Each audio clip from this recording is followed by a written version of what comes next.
Hi ಎಲ್ಲರಿಗೂ ನಮಸ್ಕಾರ. Welcome to my YouTube channel.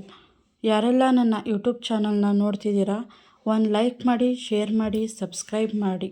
ಇವತ್ತಿನ ರೆಸಿಪಿ ವಾಂಗಿಬಾತ್. ಮದುವೆ ಮನೆ ಸ್ಟೈಲ್ನಲ್ಲಿ ಯಾವ ರೀತಿ ವಾಂಗಿಬಾತ್ ಮಾಡೋದು ಅಂತ ತಿಳಿಸ್ತಾ ಇದ್ದೀನಿ. ನಾರ್ಮಲ್ ಆಗಿ ಎಲ್ಲರೂ ಮನೆಯಲ್ಲಿ ವಾಂಗಿಬಾತ್ ಮಾಡಬೇಕಾದ್ರೆ ಗೊಜ್ಜು ರೀತಿ ಮಾಡ್ಕೋತಾರೆ. ಆದರೆ ನಾನು ಮದುವೆ ಮನೆ ಸ್ಟೈಲ್ನಲ್ಲಿ ಯಾವ ರೀತಿ ವಾಂಗಿಬಾತ್ನ ಮಾಡ್ಬೋದು ಅಂತ ಮಾಡ್ತಾ ಇದ್ದೀನಿ. ಇದನ್ನು ಕೂಡ ಟೊಮೊಟೊ ಬಾತ್, ವೆಜಿಟೇಬಲ್ ಬಾತ್ ಮಾಡುವ ಹಾಗೆ ಮಾಡ್ಕೋಬೋದು. ಅದು ತುಂಬ ರುಚಿಯಾಗಿರುತ್ತೆ ಮತ್ತು ಈಸಿಯಾಗಿ ಕೂಡ ಮಾಡ್ಕೋಬೋದು. ಒಬ್ಬೊಬ್ಬರು ಮನೆಯಲ್ಲಿ ವಾಂಗಿಬಾತ್ ಮಾಡುವಾಗ ಅದ್ರ ಕಾಂಬಿನೇಷನ್ ಆಗಿ ಒಬ್ಬರು ಚಟ್ನಿ ಮಾಡ್ಕೋತಾರೆ, ಒಬ್ಬೊಬ್ಬರು ಮೊಸರು ಯೂಸ್ ಮಾಡ್ತಾರೆ. ಅದರಲ್ಲಿ ನಿಮಗೆ ಯಾವ್ದು ಇಷ್ಟ ಆಗುತ್ತೆ ಅಂತ ಕಾಮೆಂಟ್ ಬಾಕ್ಸಲ್ಲಿ ತಿಳಿಸಿ ಫ್ರೆಂಡ್ಸ್. ಹಾಗೆ ವಾಂಗಿಬಾತ್ಗೆ ಬೇಕಾಗಿರುವ ಸಾಮಗ್ರಿಗಳನ್ನು ನೋಡೋಣ. ಮೊದಲಿಗೆ ನಾನು ಇಲ್ಲಿ 2 ಸ್ಪೂನ್ ಕಡಲೆಬೇಳೆ, 2 ಸ್ಪೂನ್ ಉದ್ದಿನಬೇಳೆ ತೊಗೊಂಡಿದ್ದೀನಿ. ಟೊಮೊಟೊ, ಈರುಳ್ಳಿ, ಅರಿಶಿನ ಪುಡಿ, ಕೊತ್ತಂಬರಿ ಸೊಪ್ಪು, ಎಣ್ಣೆ, ಬಾತ್ ಎಲೆ 1-2, ಒಣಮೆಣಸಿನ್ಕಾಯಿ, ಕರಿಬೇವು ಸೊಪ್ಪು, ಹುಣಸೆ ರಸ, ಬದನೆಕಾಯಿ ಚಿಕ್ಕ ಚಿಕ್ಕ ಪೀಸಾಗಿ ಕಟ್ ಮಾಡಿ ಇಟ್ಕೊಂಡಿದ್ದೀನಿ, ಅಕ್ಕಿ, ರೆಡ್ ಚಿಲ್ಲಿ ಪೌಡರ್ ಸ್ವಲ್ಪ, MTR ವಾಂಗಿಬಾತ್ ಪುಡಿ ತೊಗೊಂಡಿದ್ದೀನಿ, ರುಚಿಗೆ ತಕ್ಕಷ್ಟು ಉಪ್ಪು. ಮೊದಲಿಗೆ ನಾನು ಸ್ಟವ್ ಮೇಲೆ ಒಂದು ಕುಕ್ಕರ್ನ ಇಟ್ಕೊಂಡು 3-4 ಸ್ಪೂನ್ ಅಷ್ಟು ಎಣ್ಣೆಯನ್ನು ಹಾಕೋತಾ ಇದ್ದೀನಿ. ಎಣ್ಣೆ ಬಿಸಿಯಾದ ನಂತರ ಅದಕ್ಕೆ ಬಾತ್ ಎಲೆ 1-2, ಒಣಮೆಣಸಿನ್ಕಾಯಿ 2-3 ಚಿಕ್ಕ ಚಿಕ್ಕ ಪೀಸಾಗಿ ಹಾಕ್ತಾಯಿದ್ದೀನಿ. ಒಣಮೆಣಸಿನ್ಕಾಯಿ ಬದಲಿಗೆ ನೀವು ಬ್ಯಾಡಗೆ ಮೆಣಸಿನ್ಕಾಯಿ ಕೂಡ ಯೂಸ್ ಮಾಡ್ಕೋಬೋದು. ಬ್ಯಾಡಗೆ ಮೆಣಸಿನ್ಕಾಯಿ ಯೂಸ್ ಮಾಡೋದ್ರಿಂದ ಕಲರ್ ಬರುತ್ತೆ, ಆಮೇಲೆ ರುಚಿಯಾಗಿ ಕೂಡ ಇರುತ್ತೆ. ಇಲ್ಲಿ ನಾನು 2 ಸ್ಪೂನ್ ಕಡಲೆಬೇಳೆ, 2 ಸ್ಪೂನ್ ಉದ್ದಿನಬೇಳೆ ಹಾಕಿದ್ದೀನಿ.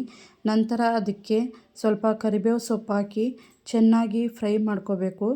ಕಡಲೆಬೇಳೆ ಮತ್ತು ಉದ್ದಿನಬೇಳೆ ರೆಡ್ ಕಲರ್ ಬರೋವರೆಗೂ ಚೆನ್ನಾಗಿ ಫ್ರೈ ಮಾಡ್ಕೋಬೇಕು. ಚೆನ್ನಾಗಿ ಫ್ರೈ ಆದ ನಂತರ ಅದರ ಜೊತೆಗೆ 4-5 ಈರುಳ್ಳಿಯನ್ನು ಸಣ್ಣ ಸಣ್ಣದಾಗಿ ಕಟ್ ಮಾಡ್ಕೊಂಡು ಇಟ್ಕೊಂಡಿದ್ದೆ, ಅದನ್ನು ಹಾಕಿದ್ದೀನಿ. ಅದನ್ನು ಕೂಡ ಚೆನ್ನಾಗಿ ಫ್ರೈ ಮಾಡಬೇಕು. ನಂತರ ಇಲ್ಲಿ ನಾನು 2-3 ಟೊಮೊಟೊ ತಗೊಂಡು ಚಿಕ್ಕ ಚಿಕ್ಕ ಪೀಸಾಗಿ ಕಟ್ ಮಾಡ್ಕೊಂಡಿದ್ದೆ, ಅದನ್ನು ಕೂಡ ಹಾಕಿದ್ದೀನಿ. ನಿಮಗೆ ಹುಳಿ ಜಾಸ್ತಿ ಬೇಕು ಅಂದರೆ ಜಾಸ್ತಿ ಟೊಮೊಟೊ ಕೂಡ ಯೂಸ್ ಮಾಡ್ಬೋದು, ಇಲ್ಲ ಅಂದರೆ ಹುಣಸೆ ಹಣ್ಣಿನ ರಸ ಕೂಡ ಜಾಸ್ತಿ ಹಾಕೋಬೋದು. ಅದ್ರ ಜೊತೆ ನಿಂಬೆಹಣ್ಣು ಇಲ್ಲ ಮೊಸರು ಆ ರೀತಿ ಬೇಕಾದರೂ ಯೂಸ್ ಮಾಡ್ಕೋಬೋದು. ಹಾಗೆಯೇ ಇಲ್ಲಿ ನಾನು ಉದ್ದನೆಯ 1/4 kg ಬದನೆಕಾಯಿಯನ್ನು ತೊಗೊಂಡಿದ್ದೀನಿ. ಈ ರೀತಿಯಾದ ಬದನೆಕಾಯಿ ನಿಮಗೆ ಇಷ್ಟ ಆಗಿಲ್ಲ ಅಂದರೆ ಬೇರೆ ವೆರೈಟಿ ಆಫ್ ಬದನೆಕಾಯಿ ಬರುತ್ತಲ್ಲ, ಅದನ್ನಾದರೂ ಯೂಸ್ ಮಾಡ್ಕೋಬೋದು. ಬದನೆಕಾಯಿ ಹಾಕಿದ್ಮೇಲೆ ಜಾಸ್ತಿ ಫ್ರೈ ಮಾಡೋಕ್ಕೆ ಹೋಗಬೇಡಿ, ಯಾಕೆಂದರೆ ಬದನೆಕಾಯಿ ಜಾಸ್ತಿ ಬೆಂದೋದರೆ ವಾಂಗಿಬಾತ್ ಅಷ್ಟು ಟೇಸ್ಟಿಯಾಗಿ ಬರಲ್ಲ.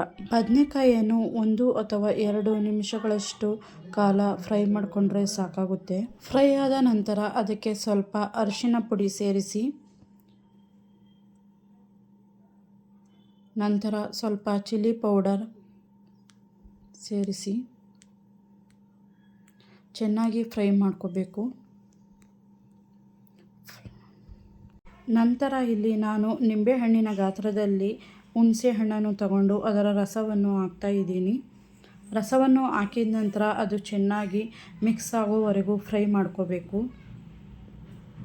ಫ್ರೈ ಆಗಿದ ಮೇಲೆ ನಿಮಗೆ ಟೇಸ್ಟಿಗೆ ಎಷ್ಟು ಬೇಕೋ ಅಷ್ಟು ವಾಂಗಿಬಾತ್ ಪೌಡರನ್ನು ಸೇರಿಸ್ಕೋಬೇಕು. ಇಲ್ಲಿ ನಾನು 2-3 ಸ್ಪೂನ್ ವಾಂಗಿಬಾತ್ ಪೌಡರನ್ನು MTR ಪೌಡರ್ ತಗೊಂಡು ಹಾಕ್ಕೊಂಡಿದ್ದೀನಿ.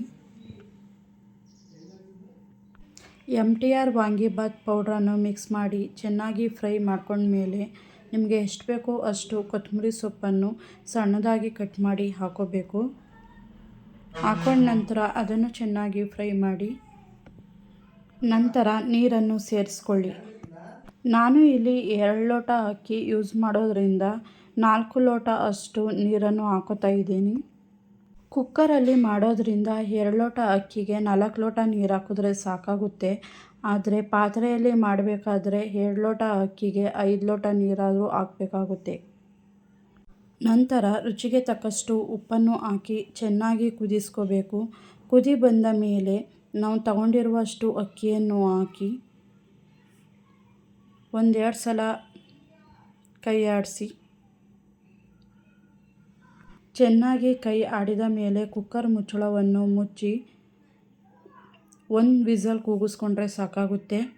ಸಖತ್ ಟೇಸ್ಟಿಯಾಗಿ ಮದುವೆ ಮನೆಯಲ್ಲಿ ಯಾವ ರೀತಿ ವಾಂಗಿಬಾತ್ ಮಾಡ್ತಾರೆ ಆ ರೀತಿಯಾಗಿ ರುಚಿಕರವಾಗಿ ವಾಂಗಿಬಾತ್ ರೆಡಿ ಆಗುತ್ತೆ. ನೋಡಿ ಫ್ರೆಂಡ್ಸ್, ವಾಂಗಿಬಾತ್ ಯಾವ ರೀತಿ ರೆಡಿಯಾಗಿದೆ ಅಂತ ನೀವು ಒಂದ್ಸಲ ಮನೆಯಲ್ಲಿ ಟ್ರೈ ಮಾಡಿ ಹೇಗಿದೆ ಅಂತ ಕಮೆಂಟ್ ಬಾಕ್ಸಲ್ಲಿ ತಿಳಿಸಿ ಫ್ರೆಂಡ್ಸ್. ಈ ರೀತಿಯಾದ ವಾಂಗಿಬಾತ್ ರೆಸಿಪಿ ನಿಮಗೂ ಇಷ್ಟವಾದಲ್ಲಿ ಒಂದು ಲೈಕ್ ಮಾಡಿ, ಶೇರ್ ಮಾಡಿ, ಸಬ್ಸ್ಕ್ರೈಬ್ ಮಾಡಿ, ಪ್ಲೀಸ್ ಸಪೋರ್ಟ್ ಮಾಡಿ. Thank you for watching. Love you all.